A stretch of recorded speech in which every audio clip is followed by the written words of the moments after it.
So இந்த type of அதாவது focal onset seizures, generalised tonic clonic seizure, absent seizures இது 3 தான் வந்து ரொம்ப காமனான ஒரு வெரைட்டி. இந்த 3லயுமே ஃபோக்கல்லையும் வந்து அந்த டானிக் கிளானிக் மூவ்மெண்ட் சொல்லக்கூடிய அந்த கை கால் இழுத்துக்கிறது வரலாம். ஜென்ரலைஸ்டு சீசர்லயும் அந்த கை கால் இழுத்துக்கிறது வரலாம்.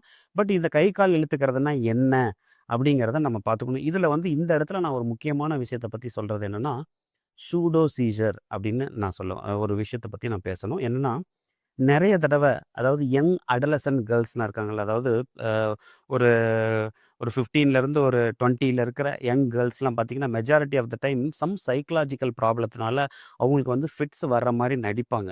ஸோ அந்த வகையான ஃபிட்ஸை வந்து நம்ம நார்மல் ஃபிட்ஸ்லேருந்து எப்படி நம்ம கண்டுபிடிக்கிறதுங்கிறது ரொம்ப முக்கியமான விஷயம். ஸோ இந்த ஃபிட்ஸ்லேருந்து இந்த ஃபிட்ஸ் மாதிரியான ஆக்டிவிட்டீஸை நம்ம எப்படி கண்டுபிடிக்கிறோங்கிறது ரொம்ப விஷயம். இதுக்கு வந்து நீங்கள் பார்த்தீங்கன்னா, இந்த டானிக் கிளானிக் மூவ்மெண்ட் எப்படி வருது அப்படிங்கிறதுக்கு வந்து நமக்கு சில வரைமுறைகள் இருக்குது.